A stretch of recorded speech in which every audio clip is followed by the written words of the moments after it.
جو گفتگو ہوئی پتہ چل گیا تو شاہ خدمی رضی اللہ تعالیٰ عنہ پھر جا کر خیمے کے باہر آواز دیتے ہیں ثانی مہدی رضی اللہ تعالیٰ عنہ کو کہ بھائی سید خدمیر آیا ہے آپ سے ملاقات کے لیے۔ ثانی مہدی رضی اللہ تعالیٰ عنہ فرماتے ہیں کہ شاہ نعمت رضی اللہ تعالیٰ عنہ کے ساتھ جا کر آپ وہیں قیام کر لیجئے، بندہ ذکر و فکر میں مصروف ہے۔ حضرت شاہ خدمی رضی اللہ تعالیٰ عنہ جا کر شاہ نعمت رضی اللہ تعالیٰ عنہ کے خیمے میں وہاں پر قیام کرتے ہیں۔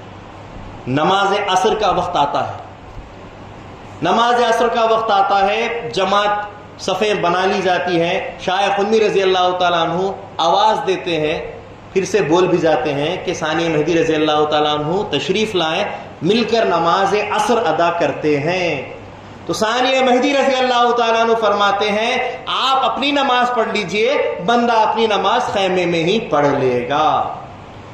تو شاہ خدمی رضی اللہ تعالیٰ عنہ اس پر سے آواز دیتے ہیں کہ بندہ کیسے نماز ادا کرے کہ بندے کا خدا تو اندر خیمے میں بیٹھا ہوا ہے۔ اس خدا سے مراد آقا مراد ہے، میرا آقا زادہ تو خیمے میں بیٹھا ہوا ہے، میں کیسے نماز ادا کروں؟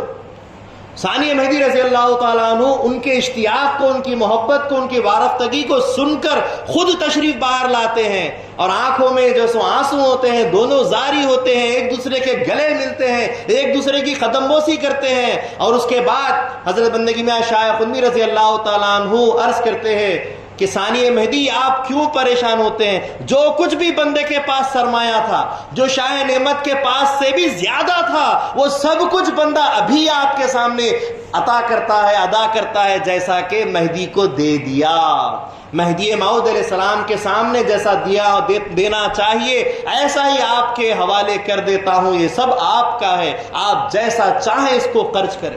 ثانی مہدی رضی اللہ تعالیٰ عنہ بہت خوش ہو جاتے ہیں، اور اس کے بعد یہ سب ساری بات چیت ہوتی رہتی ہے۔ اتنے میں ایک آدمی آواز نکالتا ہے کہ ثانی مہدی رضی اللہ تعالیٰ عنہ اور شاہ خدمیر سے کہ سورج ڈوب چکا ہے، ہماری عصر کی نماز جا چکی ہے۔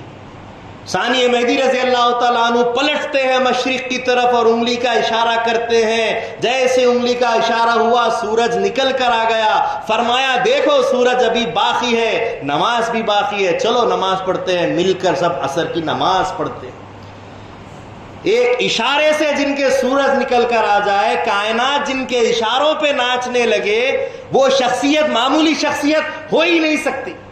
ثانی مہدی رضی اللہ عنہ کی شخصیت، مل کر نماز ادا کی گئی۔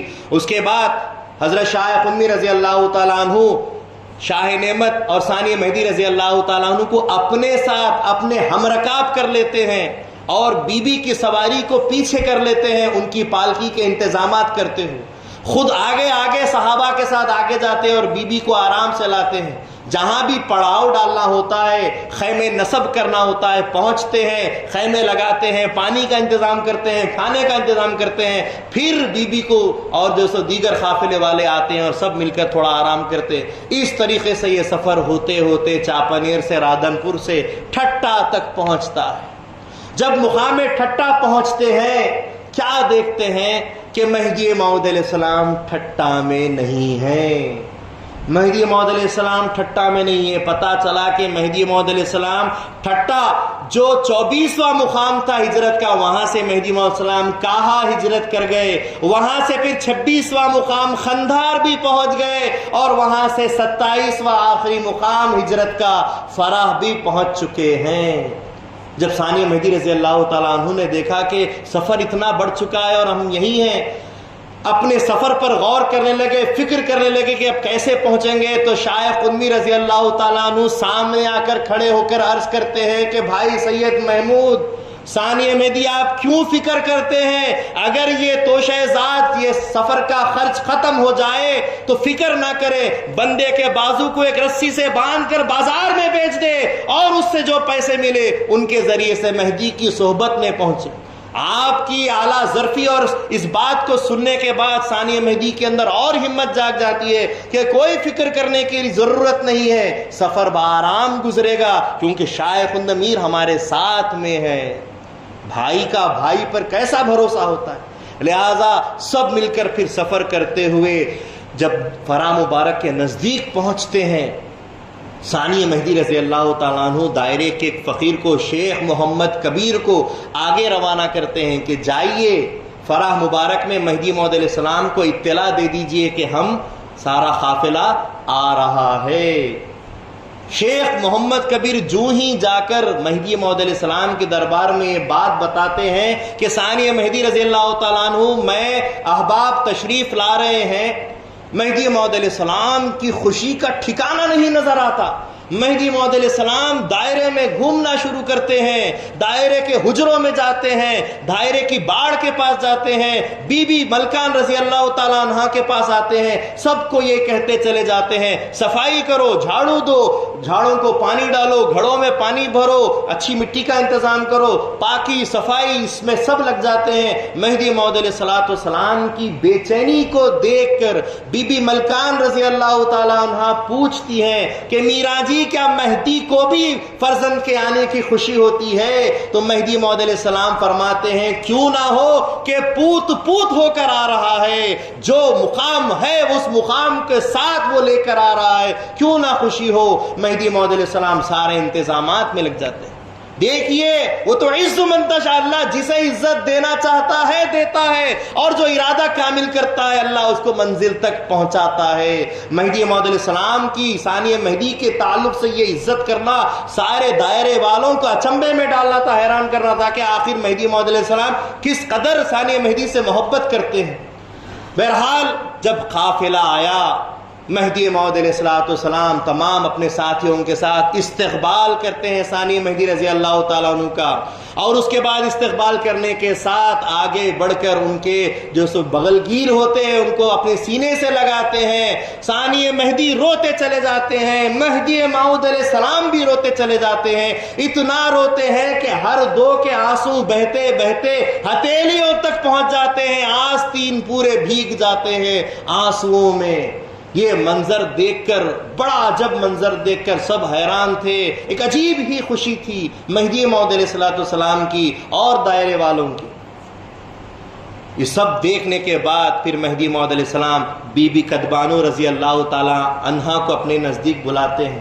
لوگ پوچھتے ہیں کہ کتنی خوشی ہے ثانی مہدی رضی اللہ تعالیٰ عنہ کی آمد پر مہدی موعود علیہ السلام کی؟ تو مہدی موعود علیہ السلام فرماتے ہیں بایت شکست از ہما عالم برائے یار، آرے برائے یار دو عالم تواں شکست، کہ یار کے لیے سارا عالم قربان کرنا ہو تو قربان کر دوں، ایک عالم کیا ہے دو عالم بھی اگر قربان کرنے پڑے تو دونوں عالم میں قربان کر دوں۔ یہ محبت کا اظہار کرتے ہیں، اور بی بی کدبانو رضی اللہ تعالیٰ عنہ کو استقبال کر کے بلاتے، اپنی چادر بچھاتے ہیں، اس بی بی کو بٹھاتے ہیں، اپنے سینے سے لگاتے ہیں اور ان کے مقامات دیتے ہیں کہ بی بی کدبانو اچھو تاج خان ہے، بی بی کدبانو اچھو پیار خاں ہے، بی بی کدبانو اچھو راج خاں ہے، بی بی کدبانو اچھو چاند خاں ہے۔ یہ محبت بھرے الفاظ ثانی مہدی رضی اللہ تعالیٰ عنہ کے حرم محترمہ بی بی کدبانو کو مہدی موعود علیہ السلام دیتے ہیں، اور یہ سارا قافلہ آ کر اتر جاتا ہے، رہ جاتا ہے۔ اس کے بعد ثانی مہدی رضی اللہ تعالیٰ عنہ اپنے سفر کے حالات بتاتے ہوئے کہتے ہیں کہ بھائی سید خندمیر اگر نہ ہوتے تو بندہ تو راستے کا ہو جاتا۔ تو مہدی موعود علیہ السلام فرماتے ہیں کہ کیا تعجب ہے کہ بھائی سید خندمیر تمہارے برادر حقیقی ہیں۔ اور اس کے بعد پھر ثانی مہدی رضی اللہ تعالیٰ عنہ شاہ نعمت کے تعلق سے کہتے ہیں کہ انہوں نے مال و زر دینے سے انکار کر دیا تھا۔ موعود علیہ السلام فرماتے ہیں کیا تم نے گجرات کی کہاوت نہیں سنی کہ باپ کا مال بیٹے کا ہی ہوتا ہے؟ دے دیتے، کوئی پرواہ نہیں تھی۔ حضرت شاہ نعمت رضی اللہ تعالیٰ عنہ دل ہی دل میں کہیں میں ثانی مہدی رضی اللہ تعالیٰ عنہ کی شان اقدس میں کہیں گستاخی نہ کر دیا، کہیں میں نے کوئی غلط کام نہ کر دیا، اپنے آپ پر جو ہے سو ملامت کرتے ہوئے سفر کرتے ہوئے ایک ریگستان کے پاس جا کر بیٹھ جاتے ہیں اور وہاں آہوزاری کرنے لگتے ہیں۔ اتنے میں مہدی موعود علیہ السلام پر اللہ تعالیٰ کی طرف سے حکم نافذ ہوتا ہے، اے سید محمد ہمارے بندے کو سنبھالو کہ وہ آہوزاری کرتا ہے۔ دیکھیے ہر صحابی کا مقام، ہر خلیفے کا مقام اللہ کے پاس کیسا ہے۔ مہدی موعود علیہ السلام جاتے ہیں، بھائی شاہ نعمت کو مناتے ہیں اور کہتے ہیں اے شاہ نعمت کیوں روتے ہو کہ تم نے اور ہم نے تو توکل کے میدان میں گھوڑے دوڑائے ہیں، صرف کانوں کا فرق ہو گیا ہے۔ عزت دی اور ان کو پھر سے لے کر آ گئے۔